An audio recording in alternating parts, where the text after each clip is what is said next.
परम पूज्य गुरुदेव, परम वंदनीय माता जी सूक्ष्म रूप से विद्यमान है। दोस्तों नमन करता हूँ, मानव मात्र को प्रणाम करता हूँ। आदिशक्ति माँ गायत्री परम पूज्य गुरुदेव ने समझाया है।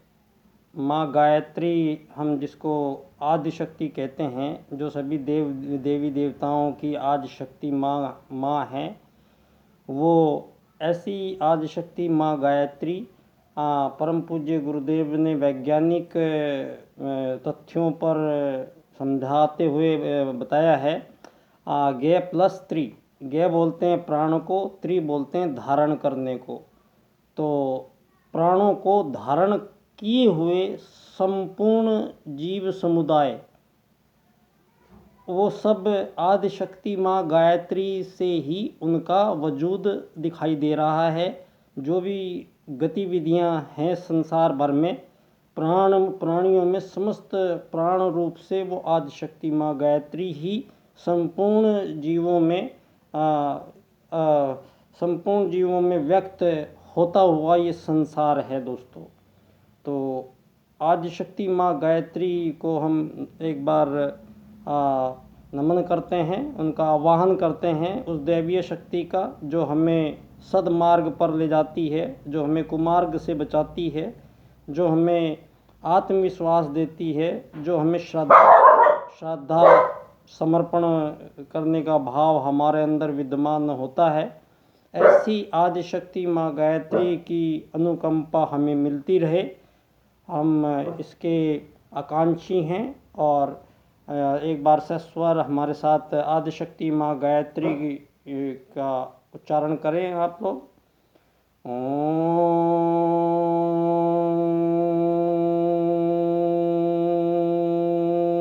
भूर्भुवः स्वः तत्सवितुर्वरेण्यं भर्गो देवस्य धीमहि धियो यो नः प्रचोदयात्। ओम गुरुर्ब्रह्मा गुरुर्विष्णु गुरुरेव महेश्वर गुरुर्साक्षात् परब्रह्म तस्मै श्री गुरुवे नमः। परम पूज्य गुरुदेव, परम वंदनीय माता जी, नमन करता हूँ। दोस्तों सबसे पहली बात, आज हम ऐसे समय के मोड़ पर खड़ी हुई मानव सभ्यता के वो प्राणी हैं हम, जो 2024 ईस्वी में हम आज आपसे मिल रहे हैं। दोस्तों बचपन से कुछ बातें आपसे शेयर करना चाहूँगा। बहुत सारी बातें आई हैं, उन बातों को हम कैसे समझ पाए हैं, उनका क्या अर्थ हमें समझ में आया है जीवन में। बहुत सारी ऐसी बातें रही है यहाँ पर जो मिस्टीरियस बना दिया गया है।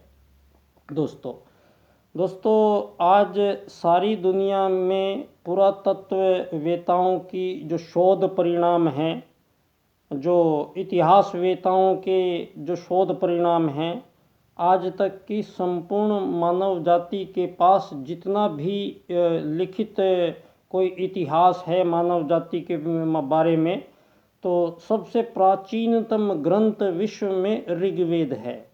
उससे प्राचीनतम ग्रंथ विश्व में कोई है नहीं, अभी तक उपलब्ध नहीं है। दोस्तों यहाँ पर हमें 21वीं शताब्दी जो ये चल रही है, हमें बचपन से जो मैंने देखा वो आपसे मैं शेयर करना चाहूँगा। दोस्तों हम जब छोटे बच्चे थे तो हमारा पश्चिमी उत्तर प्रदेश में मेरा गांव है, बागपत ज़िले में तुगाना गांव है मेरा। तो हम वहाँ गांव में जब छोटे 5-6 साल के थे, जब समझ में आने लगा था, तो हमारे गांव में कोई बिजली नहीं थी उस टाइम, और पूरे गांव में कोई रेडियो नहीं थी, कोई टीवी नहीं था, कोई मोटरसाइकिल नहीं थी, कोई स्कूटर नहीं था, कोई किसी भी प्रकार की कोई मशीनरी नहीं थी, और मिट्टी का तेल जला के और दिया जलाया करते थे। और दोस्तों उस समय न यातायात के साधन थे, और घोड़े गाड़ी में कहीं जाना होता था तो जाया करते थे। दोस्तों, हम जब छोटे थे तो हमारे घर में, हम किसान लोग हैं तो अन्न हम उपजाते थे। तो हमारे जो गांव है उसमें लगभग 2000 लोग रहते थे। इन 2000 लोगों में ये सारी ऊंच नीच की जो जातियां बाद में बनी हैं वो सभी रहते थे उसमें।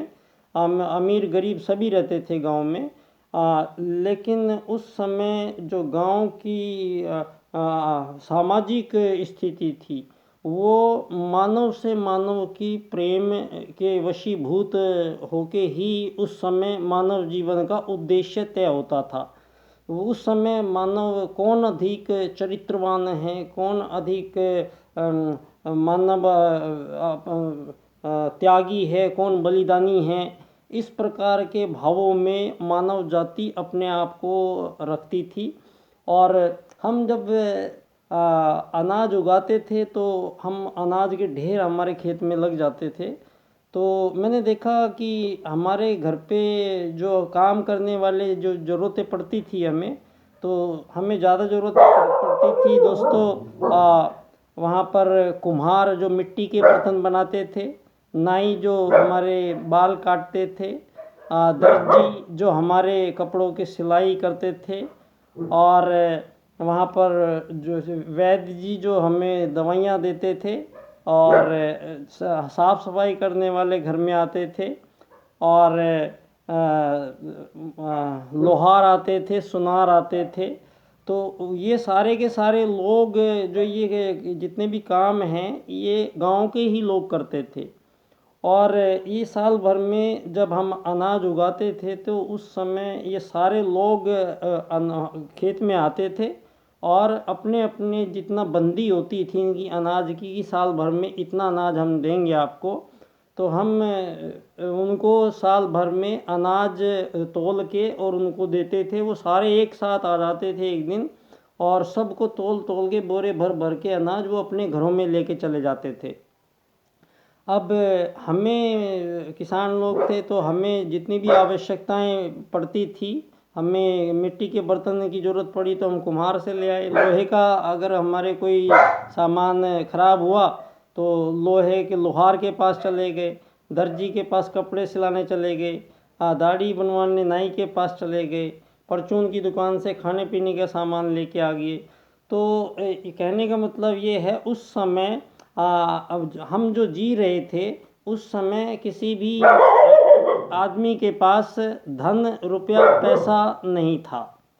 धन आधारित जीवन व्यवस्था जो पूंजीवाद जो चला है, ये आज आक्रामक पूंजीवाद जिसको हम बोलेंगे, मैं इस हेतु इस आपका इशारा इस ओर करा रहा हूँ कि अभी से भी 50-60 साल पहले का जो भारत था वहाँ अब उसमें 70 साल पहले का 80 साल पहले तक का जो भारत था वहाँ किसी भी प्रकार की जो जिसको विकास बोला है आपने, जितनी भौतिक संसाधन ये जितने उन्नति के मानव को अधिक आराम देने वाले यंत्रों का जो अथाह भंडार आविष्कार हुए हैं दुनिया में दोस्तों, उस समय भारत में संसाधनों की कमी थी लोगों के पास, लेकिन जीवन का उद्देश्य भाईचारा, प्रेम, त्याग, समर्पण, ये हमारे गांव में, उसमें छोटे से गांव में वहाँ सारा का सारी दुनिया हमें दिख जाती थी।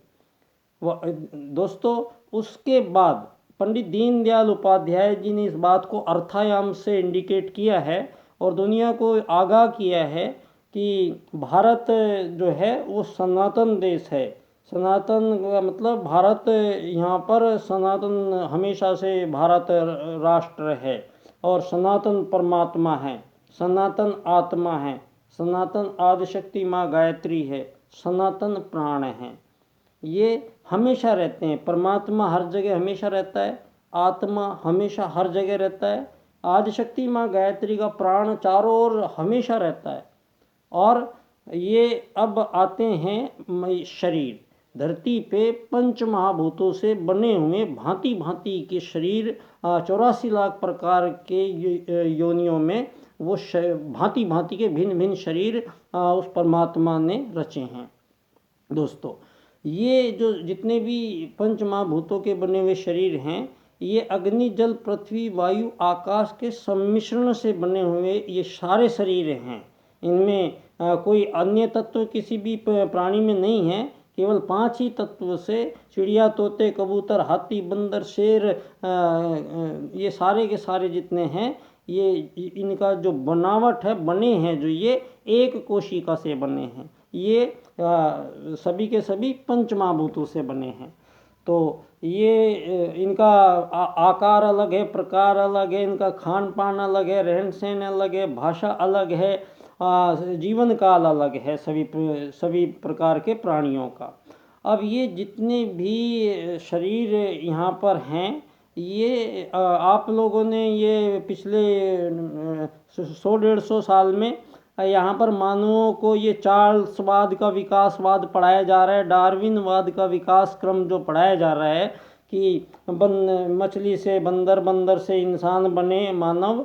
तो ये जितना भी झूठ का अधूरे ज्ञान पे टिका हुआ, ये सारी 20वीं शताब्दी का ज्ञान आज तक जो हमें ये पढ़ाते और बताते आए हैं, इनके सारे के सारे ज्ञान विज्ञान, ये जितना भी इन्होंने बताया है, वो सारा का सारा भ्रममूलक है, झूठ है। दोस्तों, यहाँ ये बात साबित हो गई है दुनिया में कि धरती पे मानव का आगमन जो है वो सतयुग में जिस समय पहली बार हुआ था, वो भारत भूमि में हिमालय क्षेत्र के नीचे उत्तराखंड भाग में आर्य जाति के मानव धरती पर पहली बार आए थे। दोस्तों, तो आर्य बोलते हैं श्रेष्ठता, श्रेष्ठ मानव पैदा हुए थे यहाँ पर आपने बताया कि जंगलों में घूमते थे, आखेट करते थे, कपड़े पहनने नहीं आते थे, बाद में पहनना सीखा, वहाँ से सभ्यताएं आई, जो वहाँ से शक, हूण, डच ये आए, और कुछ लोग कहते हैं आर्य भी बाहर से आए। तो ये भ्रममूलक जितना भी ये आपने प्रसारित किया है, ये पिछले 2000 साल से जब से भारत गुलाम बना हुआ है, तब से आज तक का ये 2000 सालों का सारा जो सिस्टम है धरती पे, ये सारा का सारा सिस्टम चेंज होने का वक्त आ गया है। दोस्तों, यहाँ पर धरती के पहला जो मानव आया धरती पे, वो मनु थे। उनको जर्मनी में मैनस बोला, अंग्रेजी में मैन बोला, और हिंदी में मानव बोला।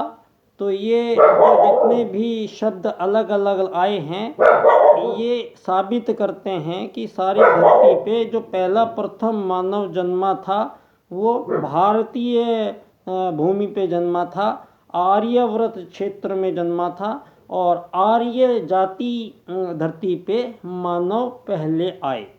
अब इनमें आर्य श्रेष्ठ जाति थी, और वो वेदांग का अनुसंधान करने के लिए यहाँ पर आए थे।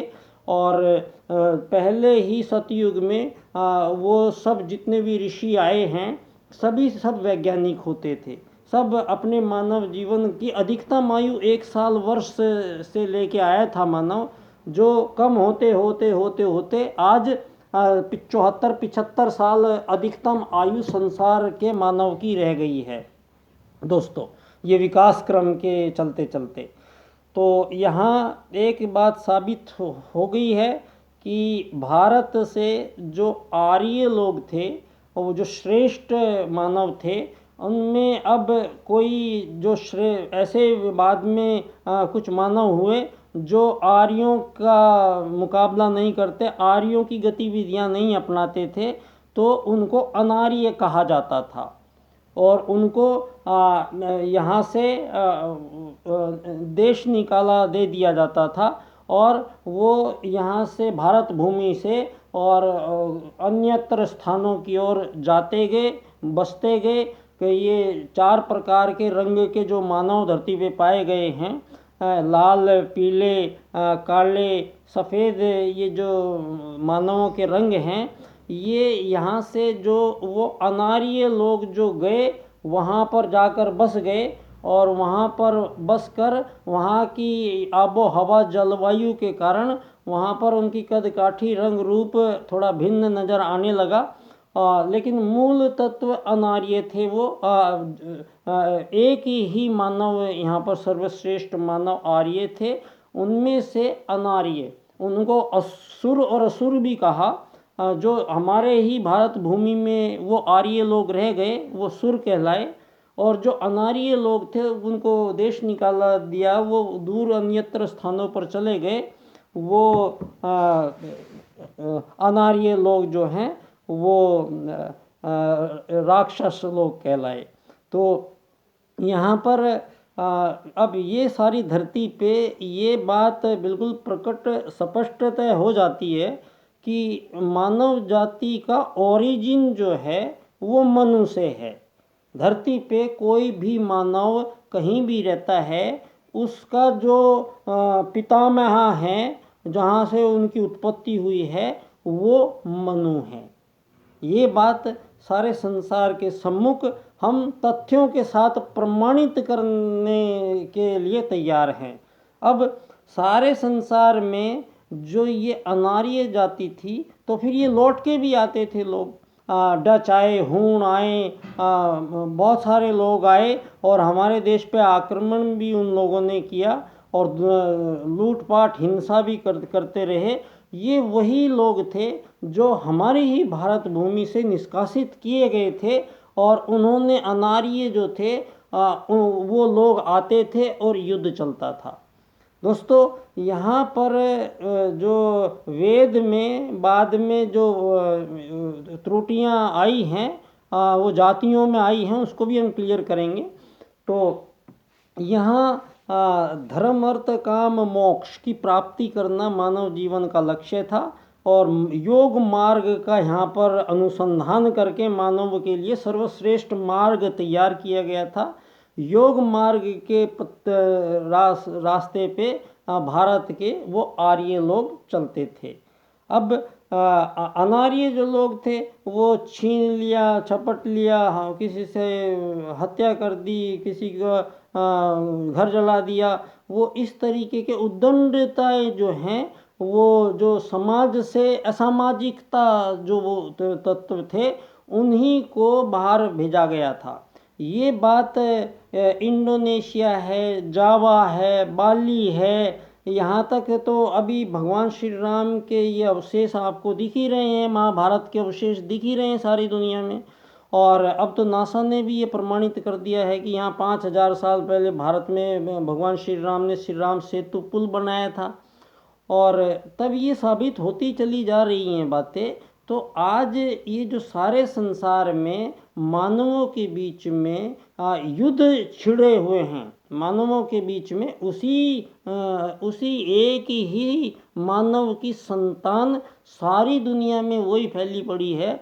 तो ये सारे मानव आपस में, इनके बीच में यहाँ युद्ध चल रहे हैं, शोषण, वध, हत्याएं चल रही हैं यहाँ 1000 साल से। और मानवों को यहाँ हम आते हैं तो जो प्रक्रिया चल रही है उसी प्रक्रिया में हम भी शामिल हो जाते हैं, और अपना थोड़ा सा वक्त मिलता है, हम थोड़ा सा वक्त मिलता है जी के, और मर के फिर चले जाते हैं। तो यहाँ पर जो भारतीय सनातन जो हमारे तथ्य हैं, यहाँ पर जो हिंदू धर्म है, ये धरती पे जब मानव एक ही आया था, तो यहाँ धर्म भी एक ही आया था, हिंदू धर्म था यहाँ पे, सिर्फ एक धर्म।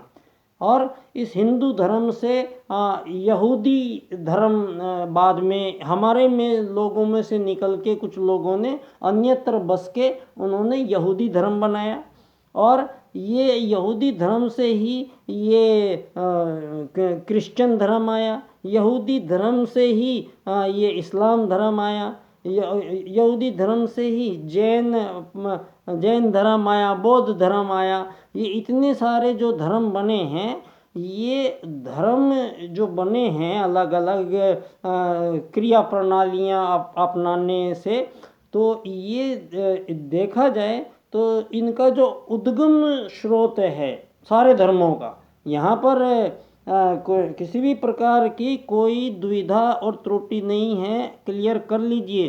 धरती पे केवल हिंदू धर्म था और इसी धर्म से निकल कर फिर ये सारे धर्म आज दिखाई दे रहे हैं जो आपस में युद्ध लड़ रहे हैं। दोस्तों, अब ये जो बात निकल के आ ही रही है सारी। अभी सिनोली गांव है पश्चिमी उत्तर प्रदेश में, वहाँ पर सिनोली गांव में जो खुदाई हुई है और वहाँ पर पुरातत्ववेत्ताओं ने जो उनके वो सैंपल लेके और उनका विश्लेषण करके बताया है, तो यहाँ और चमत्कार हो गया है। यहाँ पर अभी तक तो ये समझा जाता था सिंधु घाटी की सभ्यता और हड़प्पा की सभ्यता से ही मानव आए हैं, अभी तक तो ये समझा जाता था। लेकिन ये जो अभी ना पश्चिमी उत्तर प्रदेश में सिनोली गांव की जो खुदाई हुई है वो ये साबित करती है कि ये सिंधु घाटी की सभ्यता से भी 10,000 साल पहले की सभ्यता है और सिंधु घाटी से अति श्रेष्ठ, अति वैज्ञानिक, उच्च कोटि की सभ्यता यहाँ पर थी। तो यहाँ पर जैसे जैसे आपका विज्ञान बढ़ रहा है तो परम पूज्य गुरुदेव का युग परिवर्तन काल चल रहा है। तो ये युग परिवर्तन जो सारी दुनिया में होगा इसकी मूल धुरी है हिंदू धर्म, हिंदू संस्कृति। ये हम कोई यहाँ पर ये जो हिंदू संस्कृति है ये यहाँ पर हमारे यहाँ पर जन्मी हुई संस्कृति है जो बाहर गई है, इसलिए इसका नाम हिंदू है। बाकी ये नहीं है कि हमारी संस्कृति हम दूसरे लोगों को भिन्न हैं। हिंदू संस्कृति ही एक ऐसी संस्कृति है विश्व में प्रारंभ से ही जिसमें यहाँ आर्य जो थे, जो वो अनार्य बने थे, वो बाद में लौट के जब आए तो बाद में आर्य बने जब वो लोग, तो उनको पश्चाताप विधि करवा के और सभी लोगों को अपनाना का काम यहाँ हिंदू धर्म ने सदा से किया है। आप सब लोगों ने देखा होगा आज भी सारे धर्मों में सभी धर्मों का कोई भी दुनिया में से निष्कासित आदमी है वो भारत भूमि में आता है, हम उसको मेहमान की जैसे आज भी शरण नहीं कह सकता मैं, शरण शब्द आप लिख भी नहीं सकते मानव के लिए। हमारी औकात नहीं है किसी को शरण देने की और आप धरती के मालिक नहीं हो कोई कि आप यहाँ पर किसी को शरण दोगे। ये जो मालिक नौकर अमीर गरीब का जो ये जंजाल पाला गया है, मानवों को मानवों से भिन्न भिन्न प्रदर्शित किया गया है, तो यहाँ पर परम पूज्य गुरुदेव ने आत्मवत सर्वभूतेषु और वसुदैव कुटुंबकम दो सूत्रों से, इन दोनों के सूत्रों को मिला देने से इस संसार को एक नई विश्व की राजनीति का पुनर्निर्धारण करने का कार्य पंडित दीनदयाल उपाध्याय जी को परम पूज्य गुरुदेव ने सौंपा था। और पंडित दीनदयाल उपाध्याय जी ने 4 सूत्र विश्व राजनीति के सम्मुख प्रस्तुत किए हैं। एकात्म मानववाद की राजनीति, अर्थायाम की राजनीति, आर्थिक लोकतंत्र और अंत्योदय। ये चारों सूत्रों को जब हम इस क्रम से मिला के इनका व्याख्या करेंगे, आर्थिक लोकतंत्र द्वारा अर्थायाम आधारित एकात्म मानववाद की विश्व राजनीति की स्थापना से अंत्योदय की प्राप्ति हम करेंगे। तो ये बड़ा विशेष समय है और बड़ा ही एक जिसमें भावावेश में बहुत कुछ बदलने वाला है और बहुत शीघ्र बदलने वाला है। और सारी दुनिया में से मानवों के बीच इस बार जितने भी आपस में बैर हैं उनको सारी दुनिया के 7 अरब लोगों को एक आत्मा मान के राजनीति करने का निर्धारण पंडित दीनदयाल उपाध्याय जी अर्थायाम आधारित एकात्म मानववाद की स्थापना से करते हैं। तो परम पूज्य गुरुदेव ने सारे संसार को अखिल विश्व गायत्री परिवार कहा है। दोस्तों, अखिल विश्व, सारे विश्व में गायत्री परिवार का मतलब कोई मानव का परिवार ही नहीं है। गायत्री परिवार का मतलब है संपूर्ण प्राणियों का परिवार। यहाँ ये बात जो गायत्री परिवार की जो चल रही है हमारी के सारे संसार में जो क्रियाएं, ये केवल मानवों का ही परिवार नहीं है। परम पूज्य गुरुदेव कहते हैं संपूर्ण जीव पर सदस्यों का जो परिवार है, अखिल विश्व गायत्री परिवार, वो वसुधैव कुटुंबकम है। और वसुधैव कुटुंबकम कब होगा? जब आप राजनीति जो दुनिया को भ्रमित करके ये पिछले 2000 साल में हमें धरती के पहले राजा मनुवाद पहली राजनीति और धर्म अर्थ काम मोक्ष की प्राप्ति हमारा लक्ष्य, उससे भटका के मानव को रोटी कपड़ा मकान के लिए संघर्ष, और मानव का मानव से स्वार्थ, और मानवों के बीच में भौतिक संसाधन संसार की व्याख्या, और मानव को भी केवल एकमात्र भौतिक शरीर मान के यहाँ पर सारे संसार की राजनीति से सारे संसार के 7 अरब लोगों को हाँका जा रहा है।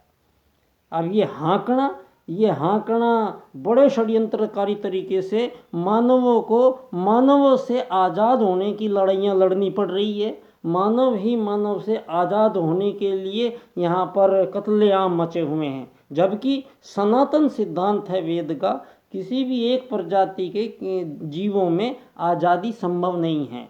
तो मानवों के बीच आज़ादी संभव ही नहीं है, और आज़ादी संभव नहीं है तो ये युद्ध क्यों लड़े जा रहे हैं? और युद्ध किन से लड़े जा रहे हैं? क्योंकि तो ये तो हैं तो वही आर्यों की संतान, सारा का सारा विश्व।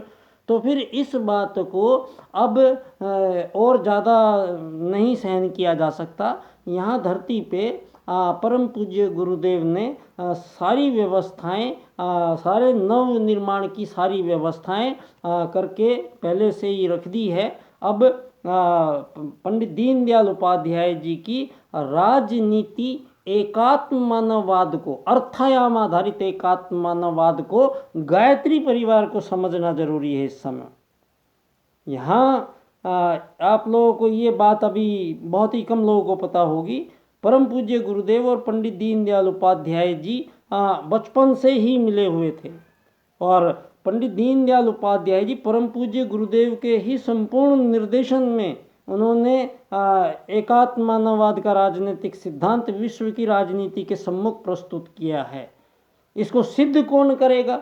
अब मानव एक आत्मा है ये बोल के और लोग चले जाते हैं यहाँ से, और जाते जाते मुझे 17-18 साल हो गए हैं, तो मैंने अब दीनदयाल उपाध्याय जी और परम पूज्य गुरुदेव की कृपा से मैंने अब कुछ लेखन कार्य किया है, जो मैं माननीय प्रधानमंत्री जी को भी दे के आया हूँ, और अपने आदरणीय चिन्मय पांड्या जी हमारे सर को भी दे के आया हूँ, और शांति कुंज में भी मैंने अपना साहित्य दे के आया हूँ, और वहाँ से मुझे बहुत अच्छा उत्तर मिला है। और मेरा एक व्याख्यान का कार्यक्रम यहाँ दीनदयाल उपाध्याय जी की जन्म स्थली पर हम करेंगे शीघ्र ही, जिसमें आदरणीय चिन्मय पांड्या जी हमारे देव संस्कृति विश्वविद्यालय के अति कुलपति जी पधारेंगे। उन्होंने मुझे हाँ बोली है, और अभी मैं और लेखन कार्य जारी है। परम पूज्य गुरुदेव की कृपा से ये युग परिवर्तन अवश्य होगा। इसमें एक महती भूमिका एक सूत्र की है, वो है आत्मत सर्वभूतेषु का सूत्र, और वो सूत्र सिद्ध हुआ है दीनदयाल उपाध्याय जी की जन्म स्थली पे, वो सूत्र सिद्ध होगा एकात्म मानववाद के रूप में। तो ये विश्व वास्तव में बहुत बदलने जा रहा है, और सभी लोगों को प्रणाम करते हुए मैं आप सबको आह्वान और आप सबको एक निमंत्रण भी देना चाहता हूँ। परम पूज्य गुरुदेव के सूक्ष्म संरक्षण में निर्देशन में अश्वमेध महायज्ञ प्रारंभ हो गया है बम्बई में, जो 25 तारीख तक चलेगा।